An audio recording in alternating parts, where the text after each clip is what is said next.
Hello again, everyone. Welcome back to another Roman Reacts. We're here today to watch another video for you today. This one's not a Vanis one. It's more of a. Um, for those who don't know, I recently posted a video not too long ago involving that I had got laid off from one of my jobs, and currently I'm trying to work with other stuff, keep myself afloat. And currently I saw this video just posted like not too long ago from Endymion, and I've been watching some of his videos and channels and stuff. So I thought this one's a bit more hopeful, and maybe just hearing about it will maybe uplift me. So yeah, let's just give this a watch, have some fun, and just have a good little talk. Okay. So editor, all right, got that set up. It's all good. And yeah, let's watch, shall we? All right, three, two. Oh. I always do this. I always end up not knowing if I have it all done right, and I don't know if I got it all set up or if it's picking up on anything. So hopefully everything will be all right when I get this done. So anyway, let's get on to it, okay? All right. All right, three, two.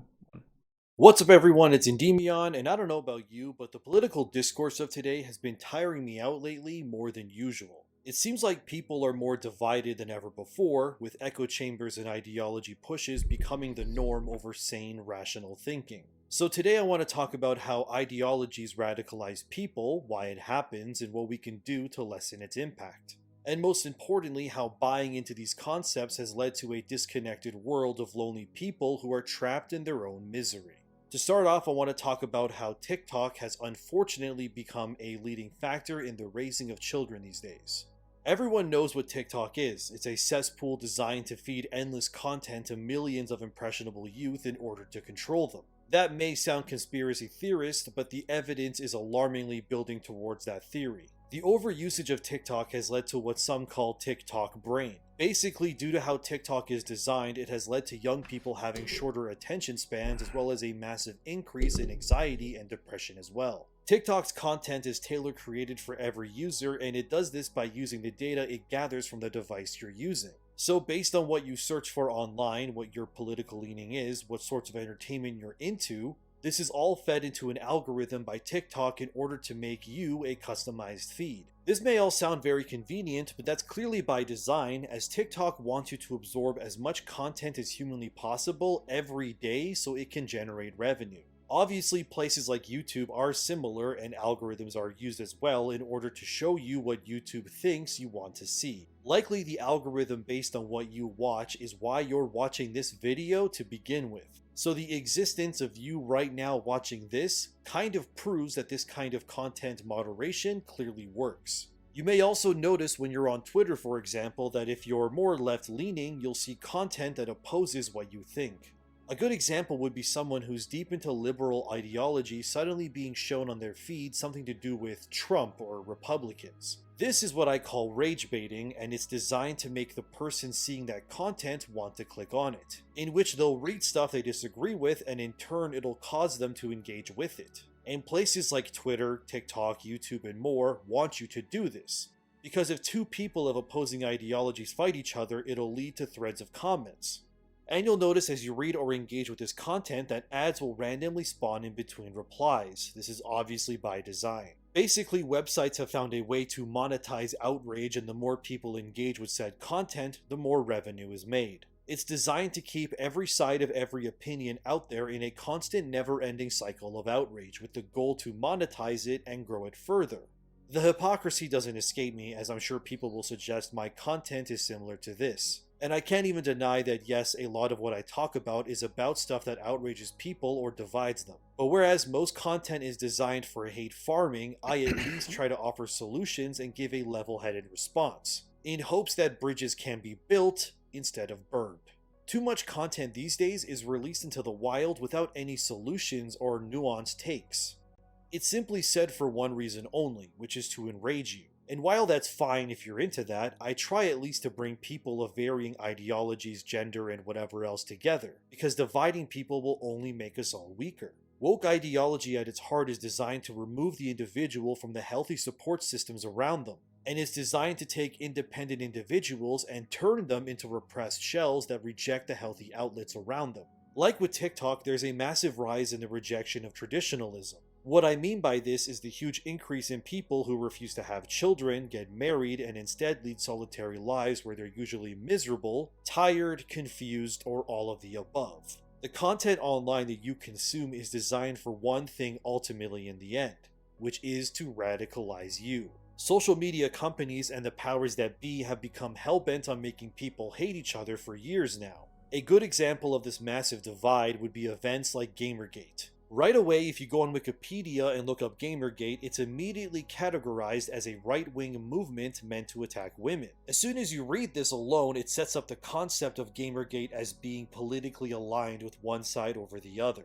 And while, like in all movements, there's bad actors always, Gamergate also existed because it was ordinary fans of video games feeling threatened by the interjection of feminism and woke ideological thinking. People like Anita Sarkeesian, for example, are one of the victims, as Wikipedia puts it, of Gamergate. But the Wikipedia article explanation of this event is clearly biased and sides with people like Anita and others. This leads me to one of the huge problems with progressive movements and the general direction online discussion is constantly wrestling with, which is the concept of wrongthink and being politically correct at all times. I would wager many find me to be politically incorrect since I don't subscribe to the talking point ideas of what's considered right by the people in power. I don't believe any person of color should be given preferential treatment over others when it comes to jobs, acceptance into schools, or anything else. I don't feel that concepts like we need more women in enter job market description here or we need more men to think a certain way to be right either. I have always firmly believed that the market of the global village will decide which way things go no matter what.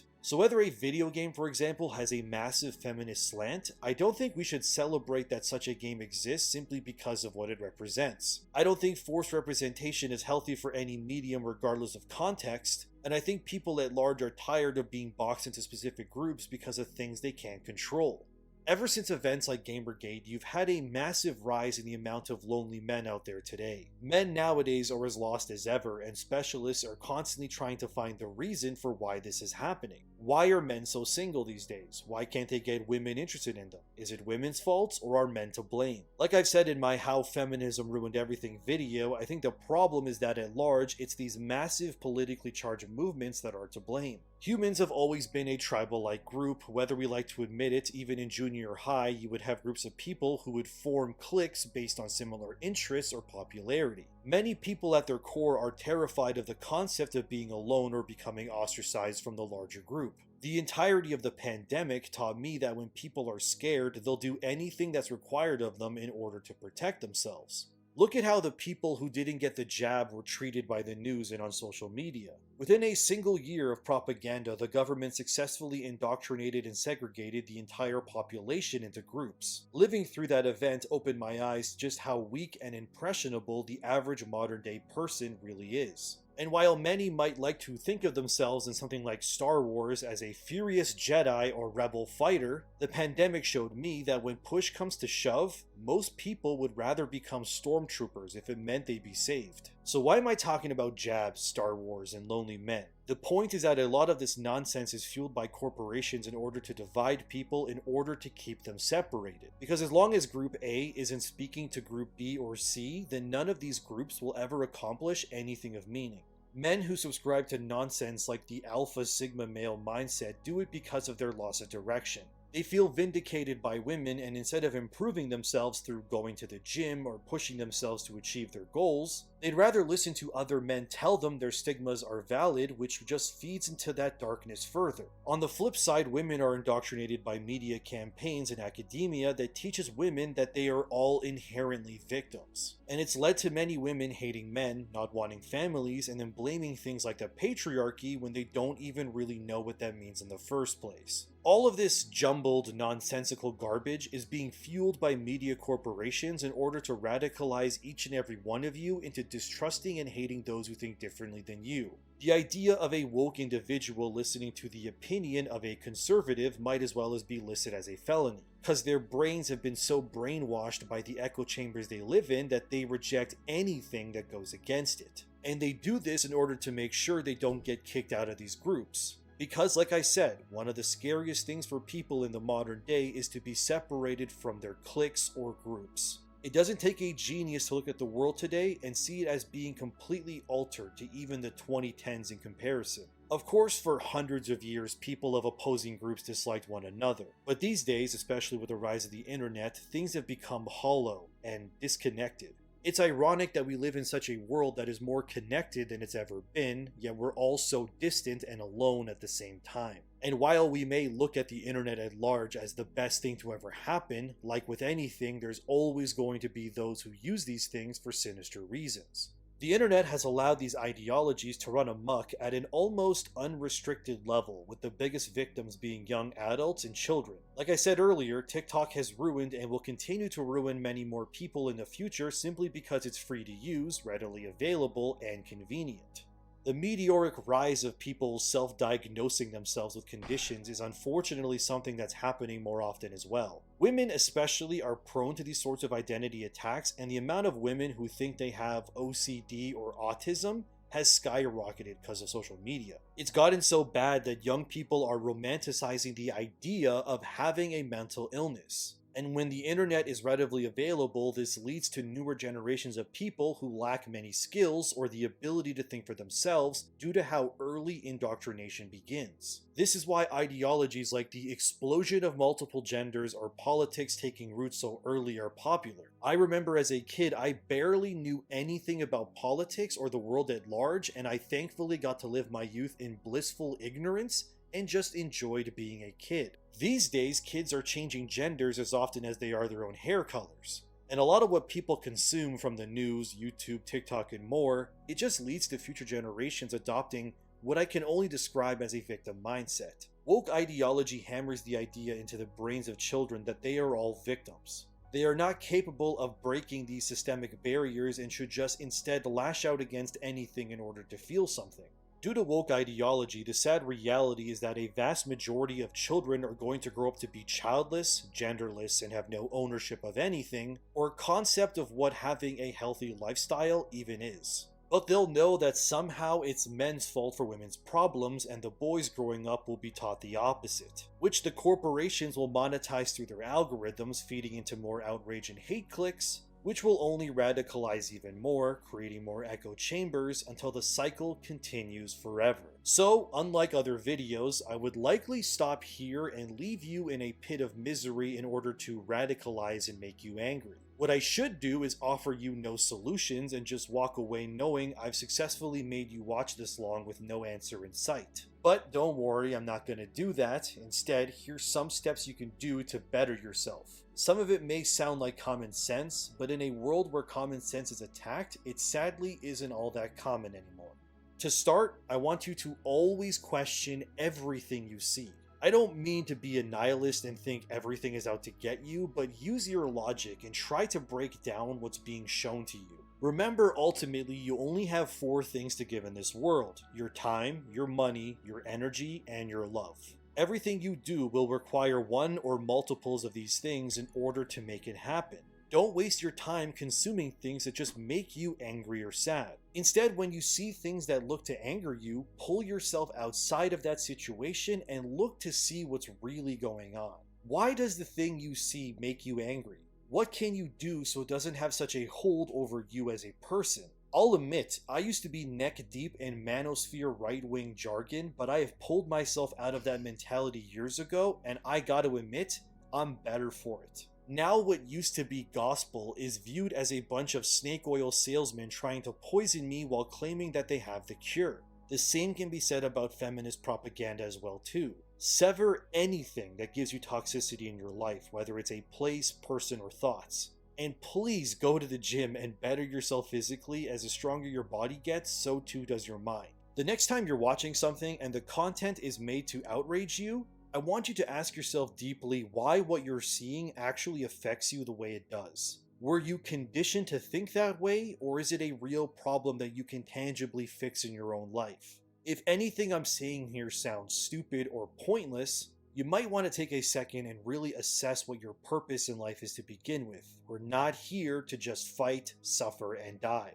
There has to be joy amidst the madness, and constantly feeding yourself into a victim mindset will just keep you down fighting with others without really knowing why you're fighting in the first place. Ultimately, the concept of woke ideology and the radicalization it seeks to evoke is simply hate by design. Believe me, as someone who was so deep in their own rage, I have seen rock bottom, and I have definitely smashed my fist against it. It's only with your will and the strength of your mind that you can push past these insane woke ideological concepts and start to really better yourself as a human being.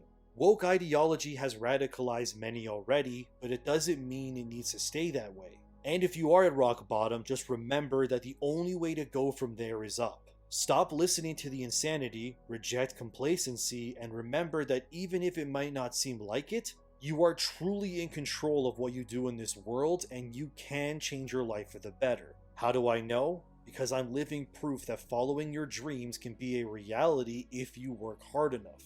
So stop complaining, stop labeling yourself a victim, reject the insanity, and rise above the noise, or you'll drown in the chaos. There's more to life than being angry and hating everything, so for your own sake, stop telling yourself it'll be alright while not doing anything to better yourself. I did that for almost all of my 20s, and I lived in utter misery because of it. Your biggest problem will likely be overcoming your own mindset that's been pounded for years by the insanity pushed upon you. But when you move past that and you start to see the world for not what they want you to see it as, but for what it really is, my friends, that is when you truly start living. So thank you for watching, like the video, subscribe for more rational, sane thinking essays like this one, and I'll see you in the next one. No, actually, when I was listening to this, I think he's right. I just was always working, trying to maintain things and trying to do the things that I should be doing right. And when recently, since I was laid off, my head was stuck. I was essentially stuck in this mindset that I'm not going to be able to get another job, or not going to be able to get through things.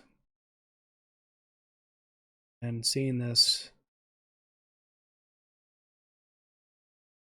I do long for having that connection with others, to be able to get people together, and in time maybe I can overcome my own problems that I have, my own issues that's dragging me down. And it was actually hopeful, even though there's a lot of stuff that was showing negativity and things like that. There's always positive within the light. It's not only that, but I think going to church, going to religious things, meeting with people, talking with them, just bonding and growing together, that is what is helpful most. I think that's what people need, compared to being sucked into the daily norms of hate, division. There's evil on both sides, and we're just the victims in the middle. We end up fighting each other for their sakes, not for our own sake. And I do appreciate his words, and I'm actually going to go out and go for a bike ride. Might as well get do some exercise, get myself up there. Might as well do that now. So you guys, love you. Take care of yourselves. The Roman Emperor is watching over you.